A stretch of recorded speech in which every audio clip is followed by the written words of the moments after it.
Good morning, and happy Father's Day to everyone. Welcome to the Unitarian Universalist congregation of Princeton, where in our open and welcoming community we live our message of hope, love, justice, and joy. We extend a special welcome to our visitors this morning. We're very happy that you've joined us. And if you haven't already stopped by the newcomer table, we invite you to do so after the service in Robinson Lounge so that we can add you to our e-list and make sure that you're invited to all of the different events that we have here at UU Princeton. The next one is next Saturday on June 27th from 10 a.m. to noon. We will host the Breath and Sound Experience facilitated by Gloria Haygood. This community healing gathering will include breathwork, sound healing, and guided meditation designed to help participants release stress and reconnect with peace and gratitude in a supportive environment. More information and registration details are available through the weekly newsletter, or you can connect with Michelle Oshner. If you don't know how to connect with her, send me an email and I'll connect you with Michelle Oshner. And now, with open minds and loving hearts and with reverence and with joy, let us pause in life to mark this hour as holy and this gathering as sacred as we dedicate this time in our lives together to worship. One of the great misfortunes of history is that all too many individuals and institutions find themselves in a great period of change and yet fail to achieve the new attitudes and outlooks that the new situation demands. There is nothing more tragic than to sleep through a revolution. Martin Luther King, Jr. And please join in the unison affirmation printed in your order of service. I know that there are still difficult days ahead, and they are days of glorious opportunity. Our goal for America is freedom. Our prayer this morning is titled Blessing for a New Father, but I think it kind of works for fathers of all duration. It's by John O'Donohue in his collection, To Bless the Space Between Us. As the shimmer of dawn transforms the night into a blush of color futured with delight, the eyes of your child awaken in you a brightness that surprises your life. Now, as you behold your child, you know that this child has come from you and to you. You feel the full force of a father's desire to protect and shelter. Perhaps for the first time, there awakens in you a sense of your own mortality. May your heart rest in the grace of the gift, and you sense how you have been called inside the dream of this new destiny. May you be gentle and loving, clear and sure.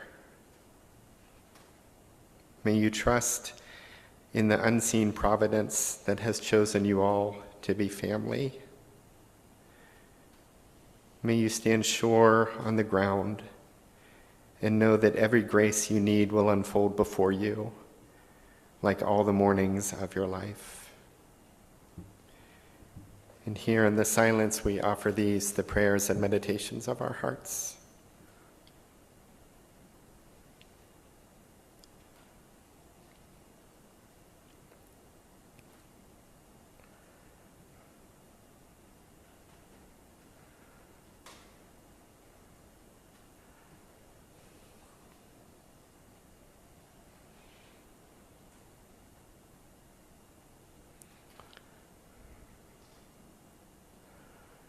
And may these lights and our love illuminate every joy and ease every sorrow, this day and always. Amen. Good morning. Happy Father's Day. I always imagined that when push came to shove, I would be on the front lines protesting. And I've done quite a bit of protesting. But when it came time to taking a stand for immigrants, I didn't step up. And I should have stepped up because the issue is a personal one for me and my family. We know how difficult things are for immigrants right now because of Anna. Anna is my brother's girlfriend. She is also a personal aide for my mother, who has advanced dementia. She is a godsend. She is kind and attentive. She calls my mother Mama.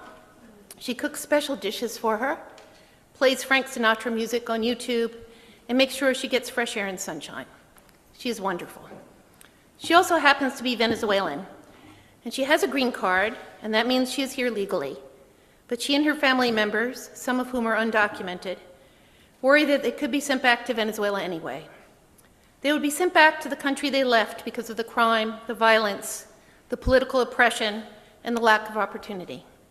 And this makes them scared to travel, or sometimes even to walk down the street. Anna and her family members work 12-hour shifts, doing home health care, construction, and other work. Many of them have second jobs. Anna has sometimes worked as many as 100 hours a week. Now there is a war against immigrants like Anna. More than 200,000 immigrants were deported just in the first 6 months of 2026, and another 60,000 people are being detained. I cannot fathom why we would want these hardworking people to leave. So I've taken a keen interest in the situation at Delaney Hall in Newark, where protesters are out showing support for some 900 detainees who are being held there, many of whom are on a hunger strike due to deplorable conditions, poor food and medical care, overcrowding, and not being allowed family visits. But I still didn't go to the protests at Delaney Hall, and I had some good reasons. There were warnings that there could be violence, and in fact, one church member who did go reported being tear-gassed. I knew my dear husband, who worries about me, protesting in even peaceful Princeton, would be opposed. But I can't truly let myself off the hook, knowing as I do that the protesters in Minneapolis kept demonstrating even after 2 people were killed. I know civil rights protesters kept marching despite fire hoses and police dogs. And I know that being cowed by intimidation tactics represents a surrender. When Martin Luther King Jr. urged Unitarian Universalists not to sleep through the revolution in 1966, wasn't this what he was talking about? When I told my brother about my decision, he didn't completely let me off the hook either. He understood, he told me, but someone has to do something. And he's right. I've been trying to make my peace with it not being at Delaney Hall, and maybe that means coming to terms with the fact that I'm not brave, and I'm not the activist I thought I was. I tried to do what I can. I bagged groceries for a local food pantry. I'm planning to work on the next elections. And while I remain disappointed in myself for not doing more, I think that part of MLK's message was simply to be aware of what is happening in the world and to take action. Maybe that means making phone calls to legislators, or singing at local protests, as some folks here are doing, or driving immigrant families to doctor appointments. There are many opportunities to take action right here at UUCP. Maybe I will someday find the courage to join the Delaney Hall protests. But whether I do or not, I will try as hard as I can not to switch off, despite how grim things are right now. We might not all be ready to face armed ICE agents, but my brother was right. We can and we must do something. It's the only path forward. In the story, a guy goes out into the woods to hunt some squirrels. He takes his dog named Wolf with him. He's trying to avoid work. He's trying to get out of the house.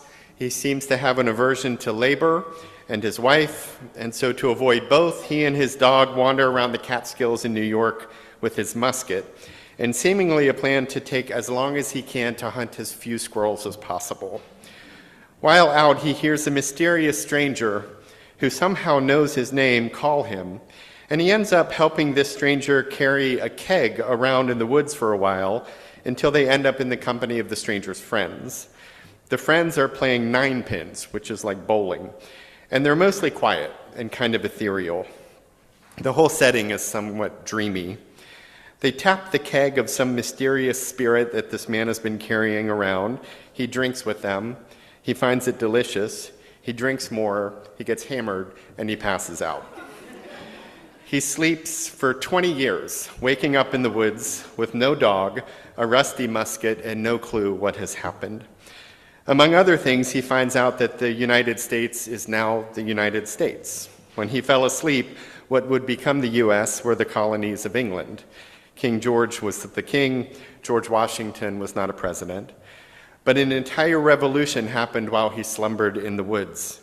Though he had slept through it, he awoke into its realities, and he struggles, understandably, to find his place in this new world. It's this story about sleeping through a revolution that Dr. Martin Luther King Jr. began with when he addressed a bunch of Unitarian Universalists 60 years ago in May of 1966. The forum was the Ware Lecture, an address named for several prominent members of a Unitarian family named the Wares. Henry Ware Sr. was a Harvard professor who argued Unitarianism persuasively against the dominant Calvinist beliefs of the institution. He really enjoyed arguing about that. He was appointed as the highly coveted Hollis Professor of Divinity in 1805, which is the oldest endowed chair in the U.S., and from that position, he advanced Unitarian thought probably more than anyone else in America to that point. He believed God was one, not three, and in the primacy of reason in all as authority in all matters of religion. He was that kind of Unitarian. His son, Junior, was one of the founders of the American Unitarian Association, which would much later merge and become part of today's Unitarian Universalist Association. And there were other Wares in the ministry and denominational leadership over the years. The Ware Lecture was first delivered in 1922 and continues to this day, and is frequently delivered by someone who leads our thinking about matters of religion or ethics or academia or activism. The speakers are pretty varied, and they continue to be. Every General Assembly, which is the national meeting of congregations in the UUA, includes a Ware Lecture, and it's often a high point of the gathering. And in 1966, that lecturer was Dr. King, who began his words to us with gratitude for our faith's racial justice and social action commitments. He referenced his personal friendship with Dr. Greeley, president of the UUA at the time, and reflected upon with gratitude his several visits to one of our congregations in Boston where he was studying. He knew who we were and what we were about, and he spoke as a friend to friends in a speech he titled, "Don't Sleep Through the Revolution." King emphasized the part of the story where Rip Van Winkle in that story comes upon an inn that had a portrait of King George up before his sleep, but George Washington up after his sleep. While Rip slept, the world turned upside down, as the revolutionaries sing in Hamilton, and Rip must make sense of this new world. Not only that, his whole family is different. People have died, people have been born, kids have grown up. He's 20 years older himself. The country is different, his life is different, and he slept through it all. King sees the revolution of racial justice that he helped lead and UUs helped promote at the time as, quote, an older order passing away and a new order coming into being. He paraphrases Victor Hugo in saying, "There is nothing more powerful in the world than an idea whose time has come." He sees the current idea that is coming into being as one that supports freedom and human dignity and describes a, quote, freedom explosion that is at the center of the current revolution around the world. He believes the church, awake during this revolution, must first be a moral guardian in society. Our job is not to be led by the market or ease of technology or desire for personal gain or the hoarding of wealth and resources. As moral guardians, the church is to be primarily concerned with for those with less, with the oppressed, the sick, the prisoner, the refugee, those with addictions. These and more the church puts before itself in the social sphere, bringing an ancient and always needed and never going anywhere prophetic call to remedy that which disfavors some and only brings selective comfort to others. Selective sustenance and freedom is not the stuff of faith or morality in the Kingian sense, or the Gandhian sense, or the Christ-like sense, both of whom King leaned into to develop his own ethical and spiritual calls. More specifically, he believed, as the second call that he gave us that night, that the church must name the immorality of racial segregation in society. Plenty of faiths at the time saw segregation as God's will, designed to serve a holy purpose. This continues in many ways today when religious groups imagine that God is interested in demeaning and disparaging the same people they want to demean and disparage. But a Kingian sense instead imagines, worships, and serves a God whose love leads us to love one another. The universality of divine love is meant to expand the scope of love in human lives. Or to put it another way, God's love is always greater than ours, but we are meant to grow into that love as much as we can during our lives. Or to put it another way, if what we imagine of God's love leads us to demean one another, then we need to imagine bigger, better, and more boldly. There's no faithful way to turn God's love into a way for us to hate one another. It's sinful and sacrilegious when we do that. We are to name that sin of the church, of politicians, of the academies, of the circles of power, of our hearts as immoral, and proclaim a new way of living into the fuller embrace of God's love as people struggling, working, and succeeding to doing that ourselves. Not sanctimoniously, not holier than thou, not as ones who figured everything out. Nobody wants to hear from them. Instead, we speak of knowing love and knowing hatred and choosing to love again and again and again. And when we fail to do that, we pledge to get it right the next time. King's third call is where he spent the most time with us, for he calls the church to move into the arena of social justice, but to do so in particular ways. The ways must be peaceful and they must be of love. He argues that historically revolutions are usually based on two things: the hope of the revolutionaries and their hatred for those they are trying to overthrow. Hope and hatred guide most revolutions. We saw this on January 6, 2021, the hope of the hateful and the mayhem and murder that the mob had on their minds in that ongoing attempted revolution. The revolution he led, however, was based on hope and love and an unrelenting belief in the basic goodness of those against whom they were struggling. He believed that love was more powerful than hatred, and that the love itself would transform the country, including the opponents, into something that more closely resembles the beloved community. He really talked to us a lot about love and nonviolence. He delivered a different version of this same speech a year earlier at the commencement address of Oberlin College, but it didn't focus on love or nonviolence nearly as much. I don't know why, but I'd wager a guess that since the former was an academic gathering and ours was a religious one, he really wanted to center his call for our continued social engagement in religious values. He knew that as people of faith, we would ground our activism in our values in ways that could keep us hopeful and resilient, embracing, and creative. He knew that we were thinkers and doers, and I think he was trying to get us to do what we do with the right spirit aligned with the right values. These values, diversely made manifest but commonly celebrated in prayer and song and chant and demand, would bring moral strength to the larger movement. And activism absent moral or spiritual grounding leaves one tired, alone, and dispirited. There's energy at first, excitement, perhaps some new connections. But the work of justice is long and difficult, and there are steps forward and steps backwards. And when the momentum seems to be going in the wrong way, it's not more marching that can keep one in the movement. That's not to say don't march when the opportunity arises. It's just to say that when one is hopeless and burned out, more marching might not be what is needed. Singing might, or praying might, handing out water along the way might, or reading the words of wise ones, ancient ones who've been where we are. It's realizing that they kept going, and so we can too. He really talked to us a lot about love and nonviolence, as he did to everyone.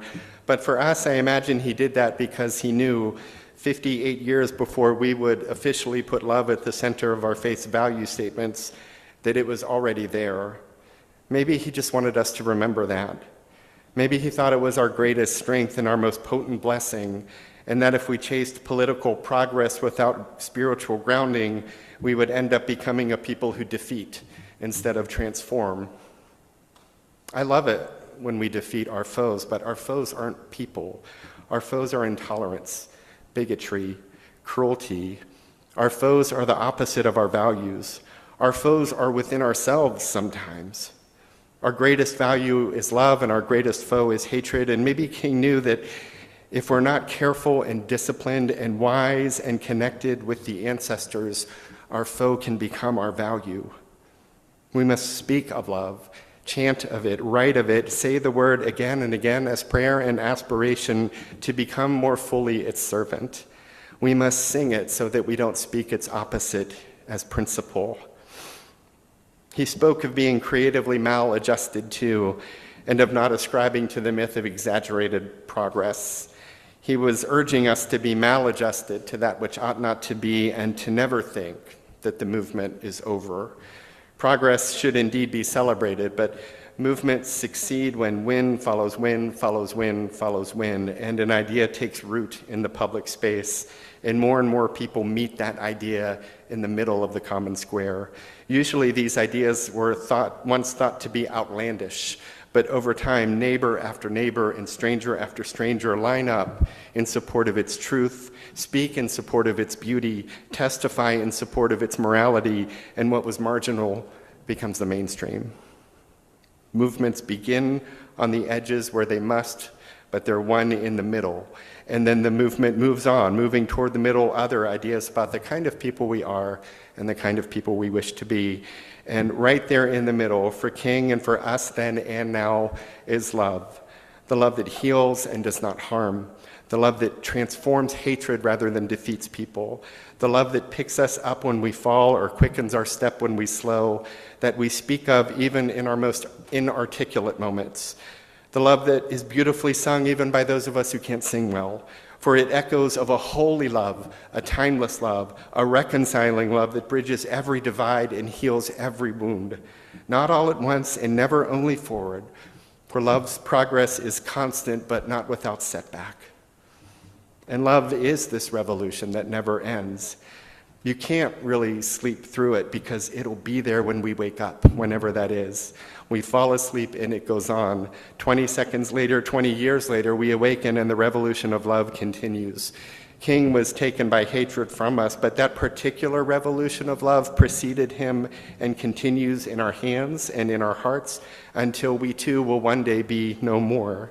And then those to come will be left with our strength, our legacy, our words, and our commitments to build on in their own ways during their days. As we do with Dr. King in a world he would never know, but probably would not surprise him very much. Maybe the tech stuff of today would surprise him, but not the human stuff. He understood divine nature probably almost as well as he understood human nature. And while I'm sometimes surprised and disheartened by the news of today, I doubt that he would be surprised. And he would despair, but he would do so with faith and hope and love, and with song and prayer and a protest. 60 years ago, he told a bunch of our ancestors to be moral guides, to be active, to be rooted in love, to be nonviolent, and above all, to be hopeful. For he knew the power of our faith is to be a part of love's endless revolution. He knew that was where the heart of our faith was even back then. It was indeed, and it is now, in our hands, and it will be so until we sleep, and then others continued, awakened in the everlasting revolution of love to which we've contributed during our days. May it be so, and amen. And at the end of our hour, we extinguish our chalice, knowing that its light carries us until we gather again.